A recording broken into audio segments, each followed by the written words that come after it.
Good morning বন্ধুরা, আশা করি সবাই ভালো আছো। আমিও বেশ ভালো আছি। ববিস কুকিং ব্লগ থেকে সবাইকে স্বাগত জানাই।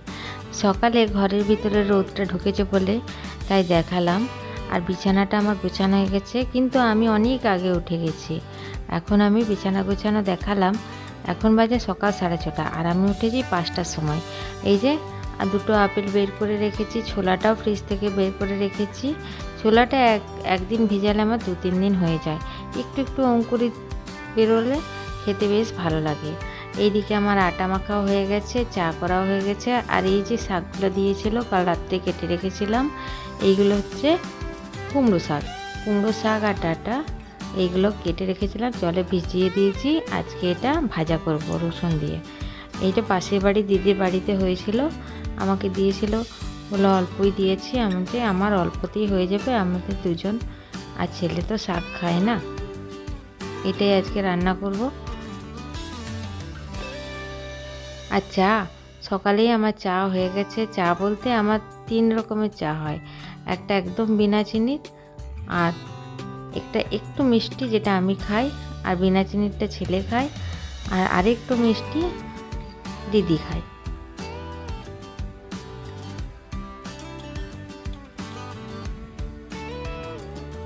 আটাটাকে আধ ঘন্টা আগে মেখে রেখে দিয়েছি। ঘুম থেকে উঠেই কাপড় ছেড়ে আমি আবার বাসি কাপড়ে রান্নাঘরে ঢুকি না।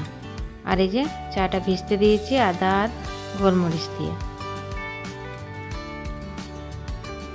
সকালে 1 কাপ চা না খেলে হয়?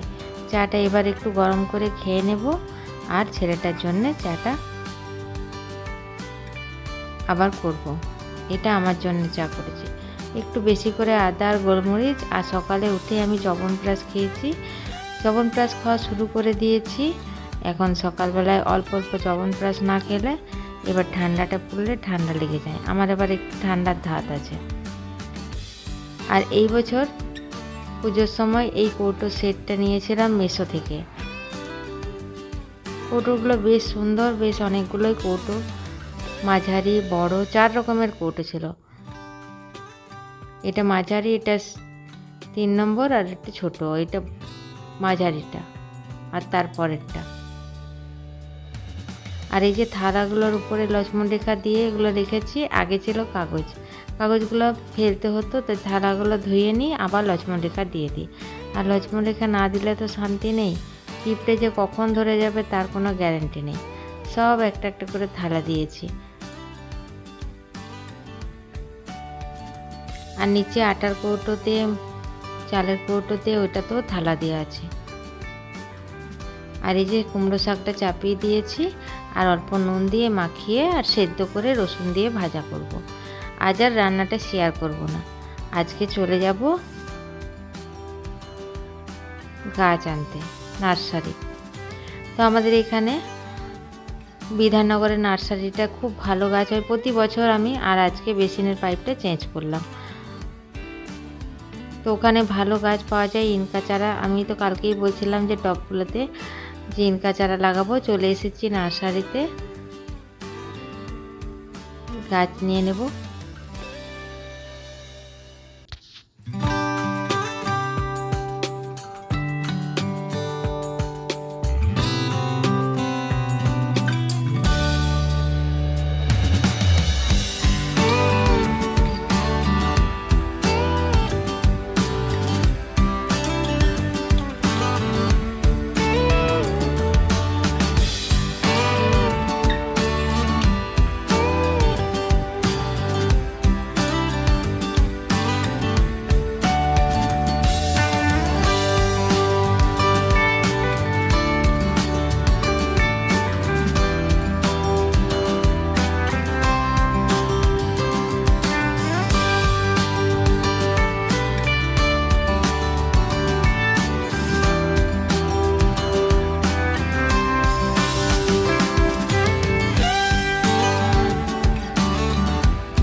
এই যে এখানে আমারগুলো দিচ্ছে। আমি নিয়েছি 15টা হলুদ কালারের আর 15টা অরেঞ্জ কালারের।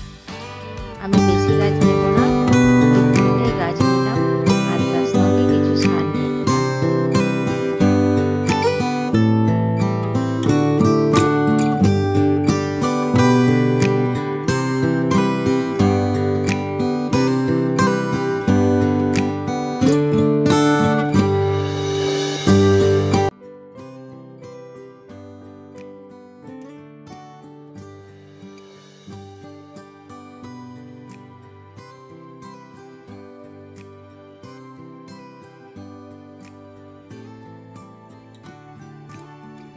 এরপর বাড়ি চলে এলাম। আমি ওখান থেকে গাছ নিয়ে এসে দোকানে ঢুকেছিলাম, মেডিসিনের দোকানে। সেখান থেকে আমি 2:30টার সময় বাড়ি এলাম। তো বন্ধুরা চলো তবে দেখাই আমি কি কি নিয়ে এলাম সঙ্গে করে।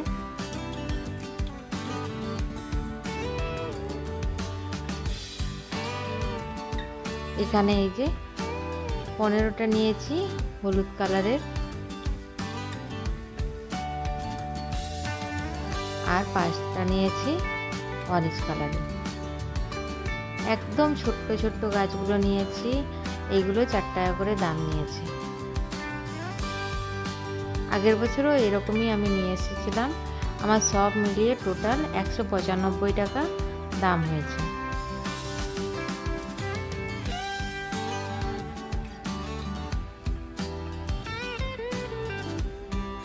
দেখো বন্ধুরা, এই যে ছোট্ট ছোট্ট গাছগুলো নিয়ে এসেছি।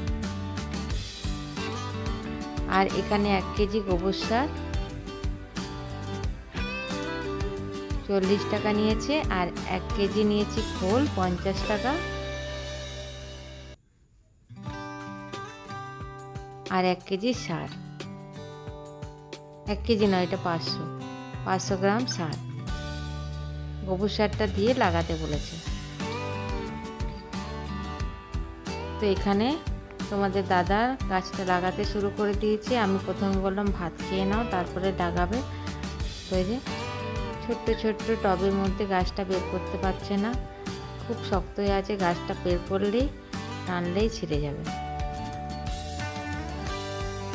আমি বললাম রেখে দাও, আমি গাছগুলো লাগিয়ে দেবো। একটা গাছ লাগিয়েছে আর এটা কিছুতেই বের হচ্ছে না। আর এখানে আমি মাটিগুলো দিয়ে, গোবরটা দিয়ে মাটিগুলো একদম খুঁড়ে রেখে দিয়েছি। এই যে গাছ লাগানো আমার কমপ্লিট হয়ে গেছে। কত ছোট ছোট গাছ।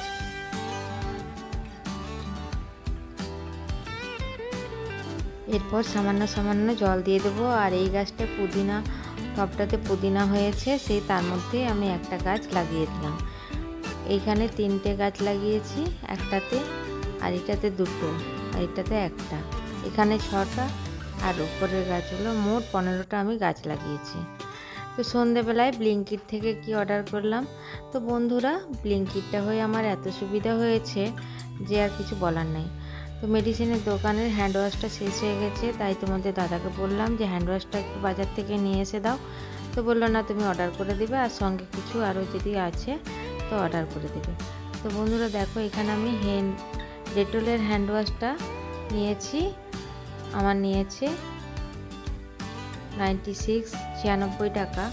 তো 675 গ্রাম আছে, অনেক দিন চলবে।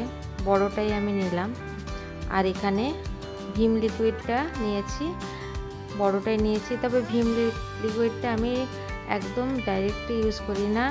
এটা আমি আরেকটা বোতলের মধ্যে জল দিয়ে, অর্ধেকটা ভিম লিকুইড অর্ধেক জল দিয়ে ঘেটে আর ইউজ করি। আর এখানে লাইজলটা নিলাম ঘর মোছার জন্য। লাইজলটা দিলে ঘরগুলো একটু চকচকে হয়। আর এখানে স্কচ ব্রাইট বাসন ধোয়ার জন্য। স্কচ ব্রাইটটার দামটা একটু কমই নিয়েছে, 3 পিসের দাম 25 টাকা। আর এখানে লোহার জালি। লোহার জালি বলতে এটা স্কচ ব্রাইট টাইপেরই লোহার জালি। এটা ইউজ করে দেখেছি, খুব ভালো। তো বন্ধুরা আমার এই ছিল ছোট্ট ভিডিও। আজ তাহলে এখানেই রাখি বন্ধুরা।